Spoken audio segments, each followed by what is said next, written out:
ជនជួយមកទទួលសេវាកម្មព្យាបាលមុខមុនជាមួយនឹងខាងខ្ញុំនៅខាងខេត្តសៀមរាបចាមកអូនចំណាយនាំឈ្មោះតិចមកឈ្មោះអីខ្ញុំឈ្មោះលេប៉ារីដាណាគឺប៉ារីដាចាអញ្ចឹងមកនិយាយរួមទៅការដែលមកព្យាបាលមុខមុននេះមុខរបស់យើងពីមុនមកបែបណាដែរមុនធំហើយក៏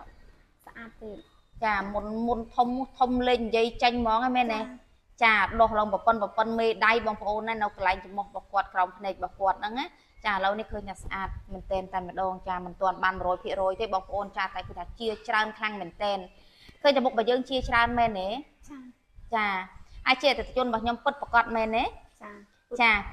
គឺជាអតិថិជនរបស់ខ្ញុំនៅខាងខេត្តសៀមរាបផ្ទាល់ណាបងប្អូនចាមកម៉ាសាមុខដែលជាតំណាងរបស់ក្រុមហ៊ុនត្រីក្រហមប្រចាំខេត្តសៀមរាបនេះគឺជាអតិថិជនរបស់ខ្ញុំពិតចាហើយពេលដែលបានមុខជាស្អាតចេះសប្បាយចិត្តទេស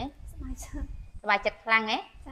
ចាសប្បាយចិត្តខ្លាំងមែនទែនតែម្ដងបងប្អូនហើយពីមុនមកមុខរបស់គ្នាគឺចាប់ខ្លាំងណាបងប្អូនចាប់ខ្លាំងមែនទែនឡើងអាលួយសាច់មុខបងប្អូនអាលួយមែនទែនណាចាហើយពេលខ្លះមានអារម្មណ៍ថាស្វាំងភ្នែកទេពេលកោតមុនខ្លាំងអញ្ចឹងចាមានអារម្មណ៍ថាស្វាំងភ្នែកចាមានអារម្មណ៍ថាស្វាំងភ្នែកបងប្អូនចាអញ្ចឹងទៅទៀតខ្ញុំនឹងដាក់រូបរបស់គាត់ពីខាងក្រោមដែលគាត់អញ្ជើញមកទទួលសេវាកម្មព្យាបាលជាមួយនឹងខ្ញុំដំបូងនោះចាហើយនេះគឺជាកញ្ចប់ព្យាបាលចានេះគឺជាកញ្ចប់ព្យាបាលរបស់យើងមែនទេចានេះគឺជាកញ្ចប់ 10D របស់ក្រុមហ៊ុនត្រីក្រហមយើងបងប្អូនចាឲ្យតែថាមានបញ្ហាមុនខ្លាំងប៉ុណ្ណាក៏ដោយចាគឺថាយើងមានការធានាជាស្អាត 100% តែម្ដងណាចាអញ្ចឹងនេះគឺជាប្រសាសន៍ពិតរបស់អតិថិជនរបស់ខ្ញុំហើយមុខរបស់គាត់បងប្អូនហើយឡើងចង់អស់ជំរឿនហើយឲ្យលួយខ្លាំងមែនតែម្ដងចាអរគុណច្រើនហើយមានអីផ្ដាំផ្ញើដល់បងប្អូនយើងអ្នកកើតមុនអត់